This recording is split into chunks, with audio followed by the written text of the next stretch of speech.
the chains that sang at midnight. The sky was dark and heavy over the ruins of Darkel, a broken alien city forgotten by time. Wind howled through the shattered towers. Red dust floated like ash in the air, and nothing lived here except ghosts. Or worse, Jace Morin, a human scavenger, stepped out of his battered ship. He wore a torn cloak and carried a small flashlight in one hand, an old plasma pistol in the other. His boots crunched over dead glass and scorched stone. He had come here following a signal, an old slave collar transmission. It was weak, flickering. Most would ignore it. But Jace didn't. He had seen slavery with his own eyes. Years ago, on the battlefield of Xeron Prime, he watched innocent beings dragged away in chains, children, mothers, warriors. Since then, he had made it his mission, find them, free them, one by one if he had to. This time, the signal led him here, to a dead world, or so he thought. He followed the signal into a deep tunnel beneath the city. Cold air breathed out from the cracks, and the walls pulsed with faint green lights. The further he walked, the more he heard it. Clink, clink, chains. Somewhere ahead, something or someone was moving. He raised his pistol and stepped through a rusted door. What he saw made him freeze. A giant underground chamber opened before him. Broken cages lined the walls. Machines long dead sat in the corners.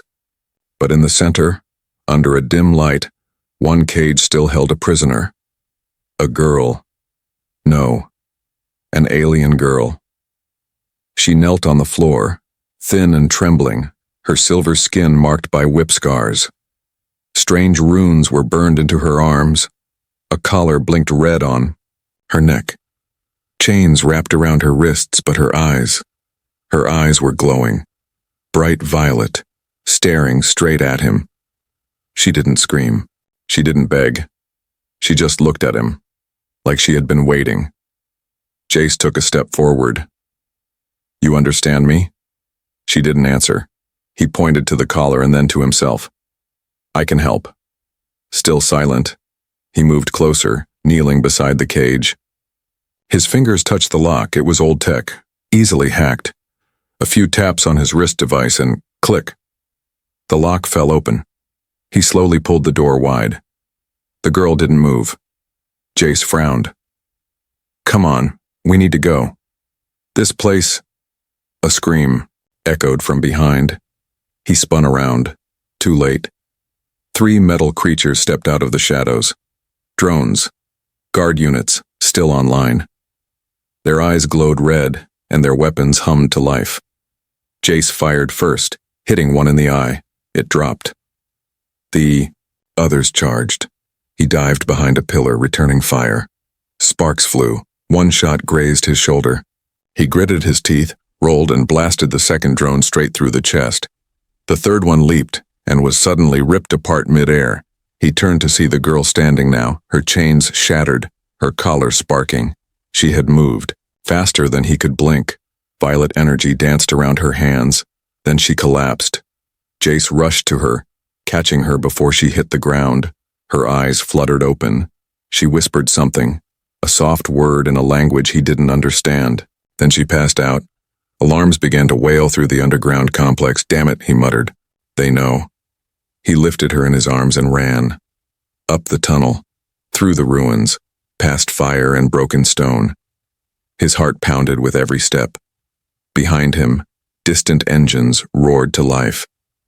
Someone had activated the old defense systems. Or worse, alerted the slave masters. He didn't stop. Back on his ship, he laid her on a medical bed. Her breathing was shallow. He scanned her. Weak pulse, dehydrated, but alive. He removed the broken collar. It hissed as it disconnected. Her body relaxed. Jace stared at her for a long moment. She was not like any alien he'd seen before. Her features were soft, delicate, almost human. But the marks on her body, they told a different story. A painful one. He sat beside her, watching the monitors. Then he opened the star map and set a course far from Darkel. But before the ship jumped, she stirred. Her eyes opened again, violet, glowing softly. She looked at him and whispered one word. Free. As the ship disappeared into warp, far behind them, a dark figure watched the stars. A shadow on a throne of bone. He smiled. They stole my bride, he said to no one. Then let the hunt begin. The chase across the crimson moons. The ship shook violently as it dropped out of warp. Jace cursed and slammed his hand on the control panel. That wasn't supposed to happen. Outside the window, the stars spun wildly. 3 crimson moons floated above a shattered planet. Their surfaces were scarred and cracked, glowing faintly from volcanic wounds. The air around them buzzed, with magnetic storms. They weren't safe. Not even close. Aurelia, the alien girl he had saved, lay strapped in the medbed behind him. She had not spoken again since whispering, free. Her body was healing, but her mind seemed far away, locked behind years of pain.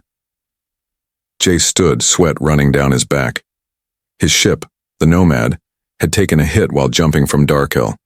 Someone had tracked their exit route, and now they were being hunted. A sharp beep echoed across the bridge. Tracker ping, 6 enemy ships, fast and closing in. They really want you back, he muttered, glancing at her. No response. She didn't even blink. Jace rushed to the cockpit. He took the ship into a steep dive, aiming for the debris ring around the nearest moon. Giant rocks and broken machines floated like ancient skeletons, a perfect place to hide. Or die. Minutes later, the Nomad skimmed just above the moon's crust, weaving through floating wreckage. Jace kept his hands firm on the controls. His teeth clenched. One wrong move and they'd crash. Come on, he whispered. Behind him, 6 hunter ships screamed into view. Sleek, black, insect-like machines with blood-red eyes. They opened fire. Plasma bolts ripped through space, lighting up the shadows. Jace swerved. One shot scraped the left wing, throwing sparks. In the med room, Aurelia twitched. Her hands curled into fists. Then her eyes opened. Not soft violet like before, but white-hot. Jace didn't notice her at first. He was too busy flying through death. But then the lights on his console began to flicker, without warning. Symbols appeared on the screen in an ancient alien language. The ship's AI stuttered, then rebooted in a voice Jace had never heard. Language override complete. Neural pilot system. Synced. What the hell? Then he saw her, Aurelia, standing behind him, floating slightly above the floor. Her feet didn't touch the metal. Energy flowed from her skin into the ship's systems. She was linked to it. Aurelia? She didn't look at him. She just raised one hand and the entire ship obeyed. The Nomad twisted in impossible ways. It moved like it was alive, dodging shots, flipping between asteroids, spinning faster than human hands could handle. Jace was thrown into his seat, wide-eyed. The hunter ships tried to follow, but 2 of them crashed into debris and exploded in fire. Aurelia spoke finally, not in human tongue, but in the voice of the stars. Cold, distant, echoing. This ship was made from my people's bones. I remember it. Jace blinked. What? The blood of the old runs through me. It answers now. With a burst of light, the Nomad launched forward at a speed Jace didn't think was possible. The stars became lines. The moons vanished behind them, silence. They had escaped. Hours later, the ship floated in a quiet pocket of space. Jace sat beside Aurelia in the mess hall. She was eating slowly, her movements unsure, as if remembering how to be alive again. You controlled the ship. She nodded. You saved us. Another nod. Jace leaned back, trying to process everything. You said this ship is made from your people? Yes. From the remains of a holy fleet. Humans bought the scrap. You fly in our bones. Jace swallowed. And those hunters? They are from the Red Circle. They hunt rare blood. I am the last of my line. What line is that? Aurelia looked at him, for the first time with emotion in her eyes, sadness, rage, and something deeper.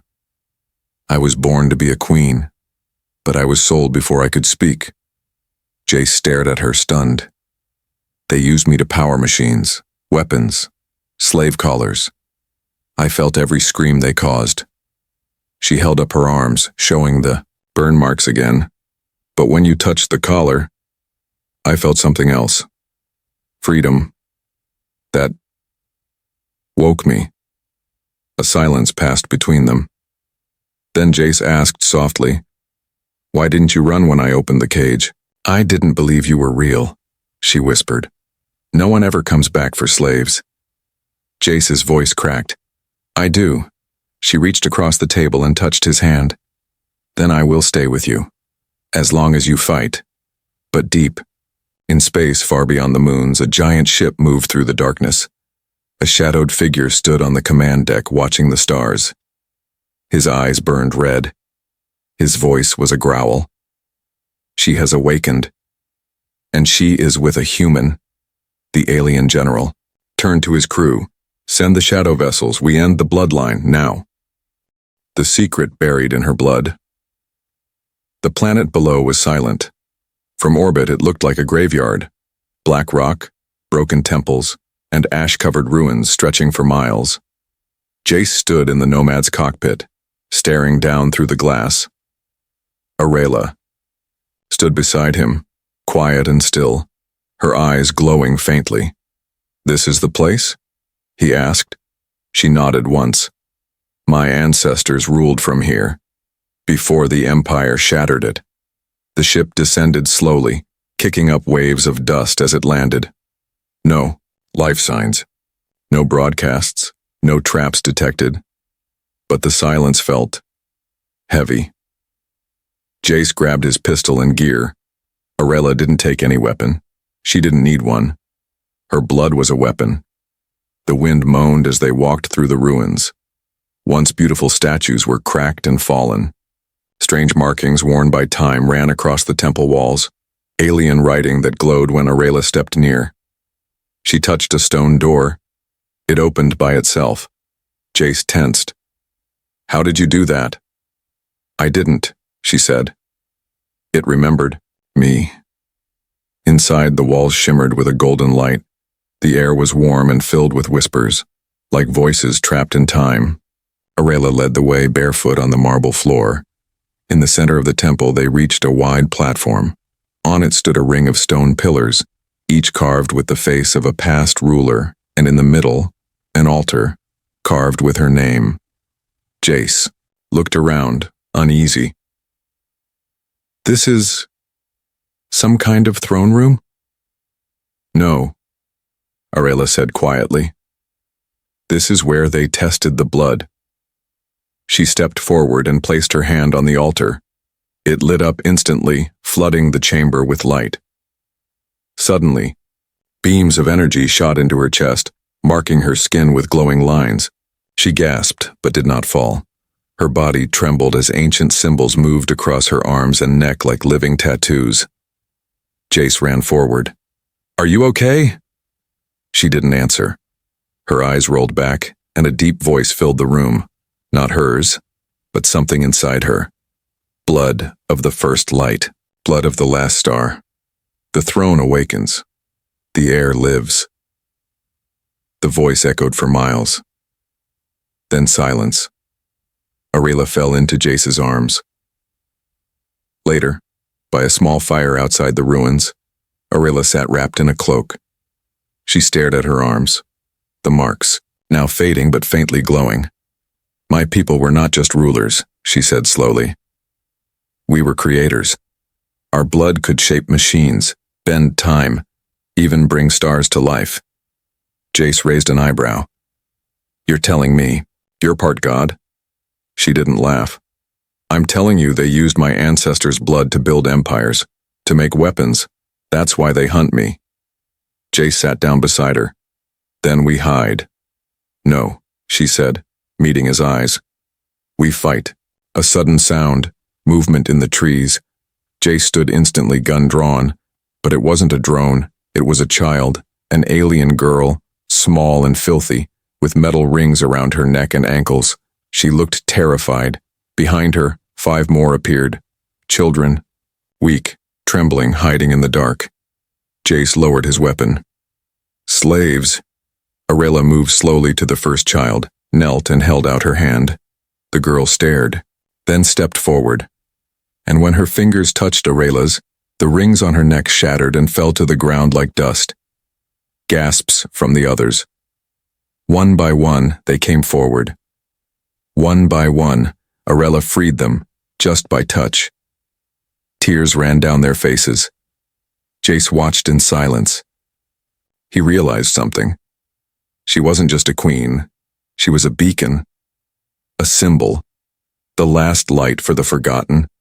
And now that light was rising again. But far above, in orbit, danger closed in. The shadow vessels had found them. On board the lead ship, the alien general called Vorak the Chainmaster watched Arela through a glowing screen. He grunted. She has awakened the throne. The prophecy moves forward. His second in command, a female war priestess, hissed, "Shall we strike, Lord?" "No," he said. "We test the human first." That night, Jace sat alone by the fire while Arela slept, surrounded by the freed children. Suddenly he heard a faint buzz in his ear, his comm link. Static, then a voice. "Jace Morin, former Terran scout, former war criminal. We know who you are." He froze. "Give us the girl. We'll let you live. Refuse, and you'll watch her bleed." Jace looked at Arela. Peaceful, breathing slow. Her, face soft in the firelight. He touched his pistol. "No deal," he said, and turned off the comm. At dawn, a drone came crashing from the sky. A message burned into its broken metal. "You've been marked, and so has she." The wedding in the war zone. Rain fell hard over the ruins. Black clouds rolled over the sky. The freed slave children huddled inside a broken temple, watching with wide eyes as Jace checked his weapons. The enemy was close. Shadow. Vessels were circling in orbit, preparing to land. Drones already scouted the area. Jace had seen them through his scope. Sleek, quiet, built for assassination. He had seen war, fought it, survived it. But this felt different. This time, he wasn't fighting for orders. He was fighting for her. Arela stood outside the temple, eyes closed, arms raised. The rain hit her skin and slid off like liquid light. The glowing marks across her arms pulsed softly. Alive. Ancient. Jace approached her slowly, his heart heavy. "They're coming." She opened her eyes. "I know. We don't have enough guns, not enough fighters. I don't need an army," she whispered. "I have you." Jace looked at her, rain dripping from his hair. "That's not enough." She smiled, a sad, beautiful smile. "Then let's do something they won't expect." "What?" "Marry me." For a moment, Jace thought she was joking, but her face was calm, serious, glowing with something deeper than power, purpose. "I don't mean a wedding with rings and flowers," she said softly. "I mean a binding, a vow older than empires. If we are bonded by the rights of my bloodline, I can share my strength with you. My memory, my power." Jace stepped closer. "You'd give that to me?" Arela touched his chest. "You freed me.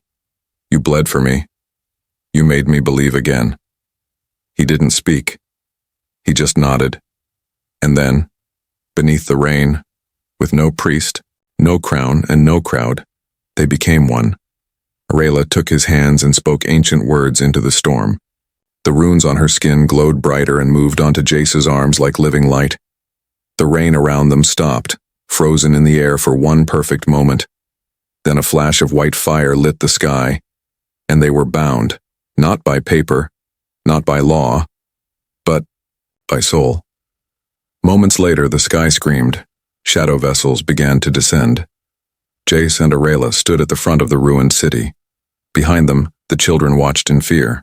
Around them, the ruins cracked as machines crawled out from below. Ancient defenses long asleep now awakened by Aurelia's voice. Jace held his gun. Aurelia stood beside him, no weapon in hand, only her glowing palms.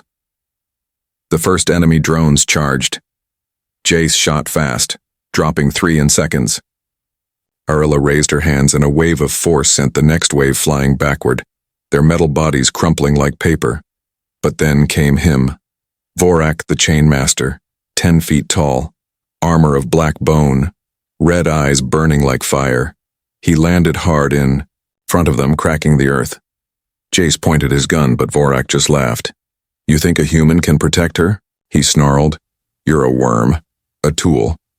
Jace didn't answer. He just stepped forward and fired. Vorak swatted the bolt aside. "Fool." Then he charged. The fight was brutal. Jace rolled and dodged, firing blast after blast.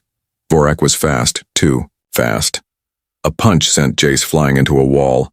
Aurelia screamed, and fire exploded from her hands.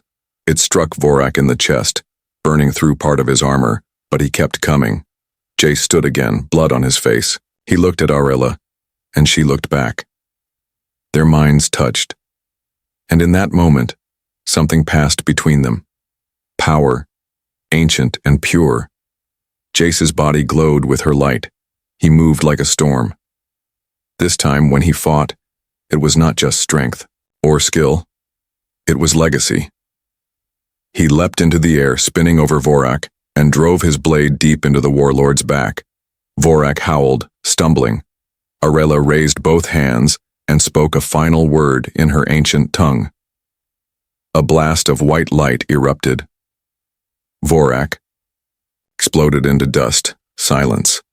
Smoke drifted over the battlefield. Jace stood panting. Aurelia dropped to her knees. Then the children began to cheer. It was over. That night, beneath a broken sky, the stars returned. Jace and Aurelia sat together in the ruins, wrapped in a blanket, surrounded by freed souls. There were no golden crowns, no thrones, just warmth, peace, and the first feeling of home. "I didn't know what love was," Aurelia said softly. Jace smiled. "Me neither." She touched her stomach, then looked at him. "I feel something," she whispered. Jace blinked. "What?" She smiled. "A heartbeat." "The man who defied a star empire." 3 weeks passed. The warlord Vorak was dead, but his empire was not. His lieutenants had risen, each more cruel than the last. Slavers and bounty guilds flooded the outer worlds, hunting for the traitor queen and the human rebel who stole her. Posters with Jace's face were everywhere, marked as a war criminal, a kidnapper, a terrorist. But none of that stopped him. He was done hiding. Jace, Aurelia, and the freed children now lived in secret aboard an outlaw spaceport called Blackreach, a floating city built into the bones of an ancient star whale. It was a place for smugglers, mercenaries, exiles, and now rebels. Jace met with his old friend Dex, an ex-human soldier turned smuggler. Dex owed him a life debt, and Jace was cashing it in. "I need weapons, fuel, a ship that doesn't fall apart." Dex whistled, shaking his head. "You're asking for a suicide run, Jace. The whole damn galaxy wants your head." Jace stared him down. "Let them come." Dex looked at Aurelia, who stood nearby, calm and glowing. "Is it true?" Dex asked. "She's the Blood Queen, the last of the line?" Jace nodded. "And she's carrying the first child born of human and royal alien blood." Dex blinked. "You really know how to stir up a war." Later that night, Aurelia stood on the edge of the starport looking out at the broken stars. Jace joined her. "I told Dex about the baby." She didn't look surprised. "They will try to take it. The Empire will call it an abomination. They will fear it." "Let them fear," Jace said. "We'll protect it. Together." Aurelia placed his hand on her belly. The pulse was faint, but it was there, a spark of something new, something the galaxy had never seen. She looked into his eyes. "Then we must burn down the old world. and build a new one. Their first move was bold. They broadcast a signal across the outer systems, not a call for war, but a call for truth. Recording of Arela speaking in ancient and human tongue. I was born in chains. My people were turned to weapons, but no more. I am not your queen, I am your mirror. I have seen what they fear. It is not death, it is freedom. And if you carry scars like mine, rise, not for me, for yourselves.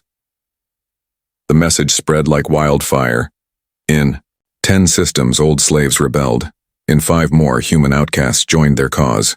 But it also drew attention. The Red Circle Empire declared open war.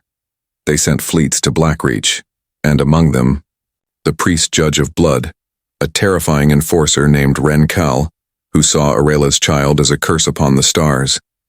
He promised to cleanse the galaxy of hybrid filth. Before the storm arrived, Arela and Jace prepared. They trained refugees, turned scrap into weapons, built traps from old machines. Arela taught the children to move silently, to fight with light. Jace taught them to shoot straight and never look away. "We're not soldiers," a boy said once. "No," Jace replied. "You're survivors, that's stronger." The fleet arrived under a red sky, 20 warships, thousands of drones. But Jace didn't run. He stood at the front, armor cracked, rifle loaded, beside Arela, who now wore a long black cloak lined with ancient runes. The people behind them, children, old slaves, broken wanderers, stood ready, too. And when the warships opened fire, the stars lit up with resistance. The battle was chaos. Drones flooded the city. Jace fought with everything he had, shooting, stabbing, leading teams through burning corridors. Arela moved like lightning, using her hands to bend gravity, disable ships, and tear apart invaders with pure light. She didn't just fight, she inspired. At the height of the battle, Ren Kal descended, his robes flowing, his face hidden behind a golden mask. He pointed at Arela. "Witch blood, you have cursed the stars with your womb." Jace stepped between them. "She's carrying—" "Oh," Ren Kal snarled, "then die with your lie." Their final duel shook the city. Jace fought Ren Kal on the shattered spires while Arela held back the crumbling walls of the station with her power. Every time Ren struck Jace down, the human stood back up, bleeding, bruised, but never broken, and, when Ren Kal lifted his sword to kill Arela, Jace tackled him off the edge. They both fell. Silence. Then a pulse of white light burst from Arela's chest. A wave of energy swept across the battlefield. The Empire's soldiers fell to their knees, ships lost power, and then retreated. Arela found Jace buried under rubble.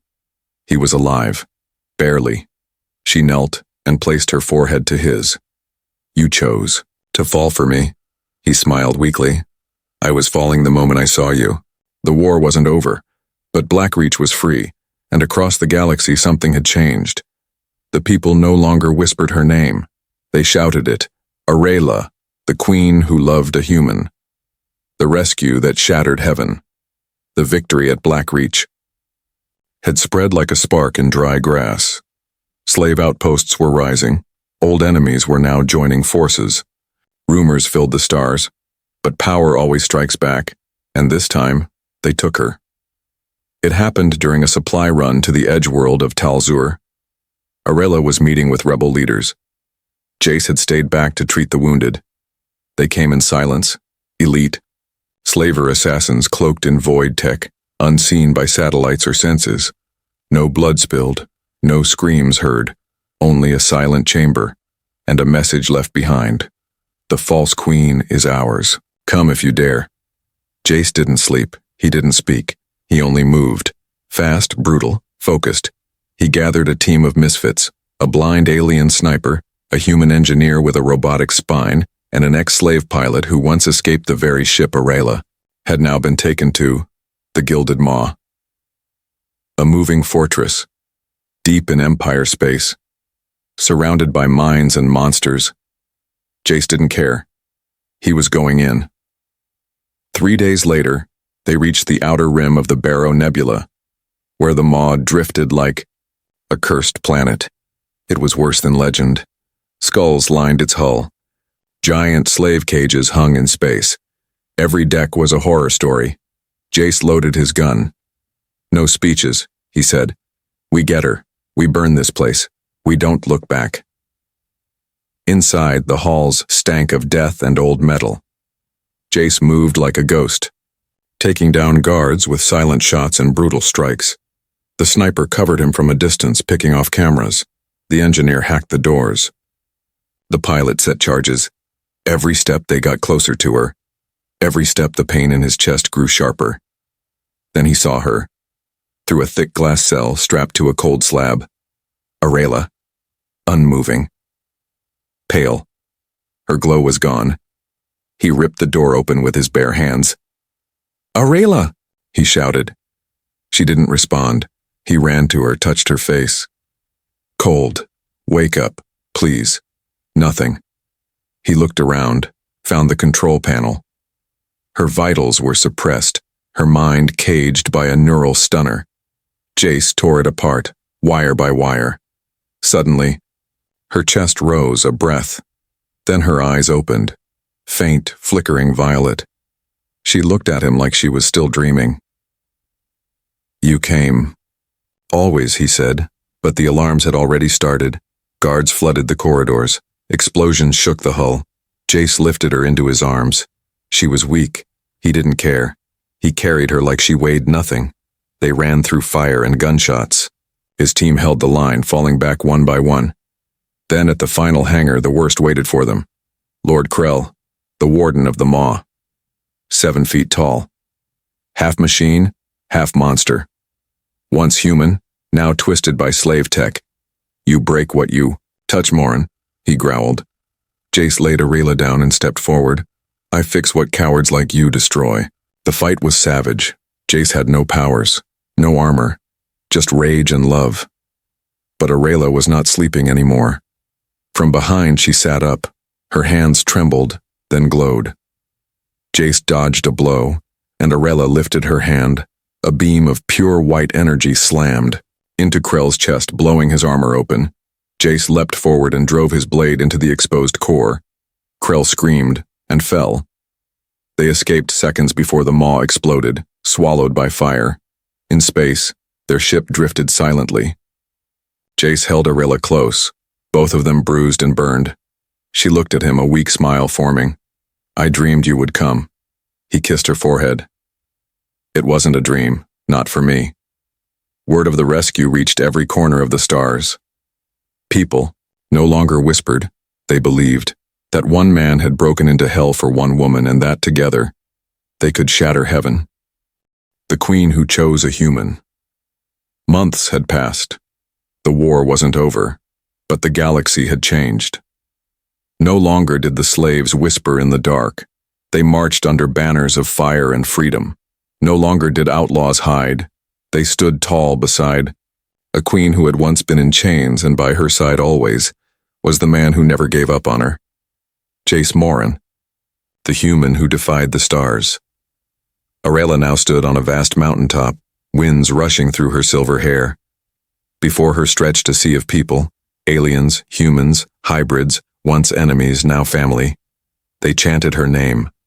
Aurelia, Aurelia, Aurelia. Behind her stood elders, war chiefs, and rebel leaders.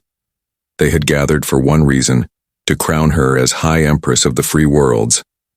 But Aurelia raised her hand, and the crowd fell silent.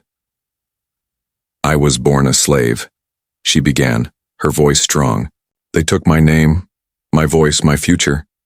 But one man gave it back to me, not because he saw a queen, but because he saw a person." She turned and looked at Jace. "He gave me hope when I had none, and now I return it." She stepped away from the golden throne behind her. "I reject the title of Empress." Gasps. Confused murmurs. "I do not need a throne to lead. I do not need power to matter. I only need truth." She walked down the steps and took Jace's hand. "If I must be anything, then let me be this. A wife. a mother, a warrior of peace. She looked at the sky, and to the empires who still send hunters. I say this. Her voice echoed through every broadcast, every ship, every corner of space.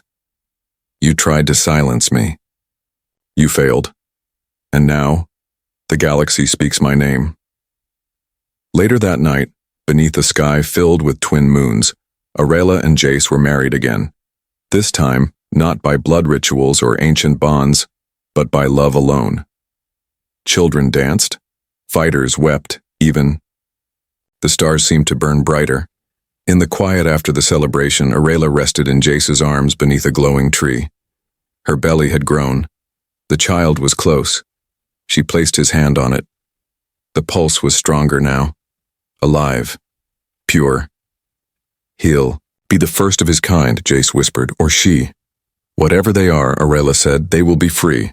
But deep in the dark corners of the galaxy where the last of the empire still plotted in shadow, a message was whispered across data streams and black markets. She walks among stars. He stands beside her, and their child will change everything. And so the story of the queen who chose a human became legend, not because of crowns, not because of thrones, but because they proved something no empire could kill. Love is stronger than chains.